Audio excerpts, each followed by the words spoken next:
nimeelekezwa na Mheshimiwa Rais nifanye nini, na hiki ndicho ninachokifanya, kwamba lazima uhakikishe mahusiano kati ya polisi na wananchi yanakuwa mazuri, wananchi wawapende polisi. Leo hii polisi hata akipata shida unakuta watu wanashangilia. Tunataka polisi akipata, hata kama kapata ajali ya pikipiki, tunataka wananchi waende pole bwana, wamuone kama ni msaada wao, rafiki yao, mwenzao. Mkakati wetu sasa kwa kweli ni kuendelea. Mimi nimesema lazima tufanye transformation, lazima tufanye mabadiliko makubwa.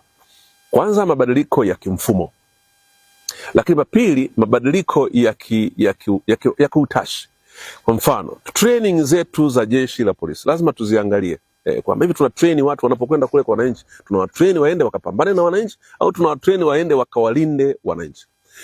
Wenzetu wale wa Tume ya Haki Jinai iliyoundwa na Mheshimiwa Rais Dr. Samia Suluhu Hassan wametoa mawazo mazuri sana, na Mheshimiwa Rais ameagiza kwamba tuyasimamie yale mawazo, na mimi ninaendelea kuchukua kutoka kule, tuendelee tujaribu kufanya. Nitakaporudi kutoka kwenye mwaka mpya, nitataka tukae kwa ujumla, tukae tuangalie mfumo ile haki jinai na mawazo yale ya tume, yapi tunaweza tukaincorporate. Kwa mfano wanasema haki jinai, wale wazee wameandika andiko zuri sana, wanasema ni vema sasa tusiwe na police force, wanasema tuwe na police service.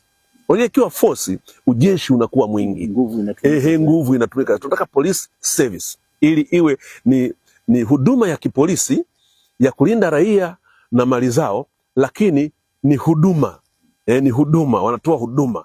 Sasa force itakuja pale ambapo kwa mujibu wa sheria itakuwa inatakiwa kutumika. Kimsingi na yenyewe inaweza kusaidia ili tujue, pamoja na training. Tukilizungumza tu hilo kama ni service, tutaangalia training, tutaangalia mambo mengi sana katika hilo. Lakini la pili ni mambo ambayo sheria iko clear. Ukamataji, ukamatweje?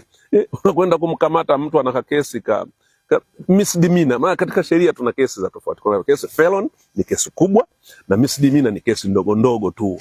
Lakini unakuta taji ule wa nguvu inazidi kidogo. Lakini wakati tunapojadili haya yote, tufahamu kwamba hatima ya nchi yetu, hatima ya nchi yetu ya Tanzania iko mikononi mwa Watanzania. Uwe una rafiki yako wa nje ya Tanzania, uwe unampenda vipi, au amekusaidia vipi, lakini ujue huku ndiko kuliko na babu zako, kuliko na mama zako, kuliko na bibi zako, kuliko na shangazi zako, kuliko na vijukuu vyako, kuliko na watoto wako, kuliko na ndugu zako, na kuliko na kizazi chako.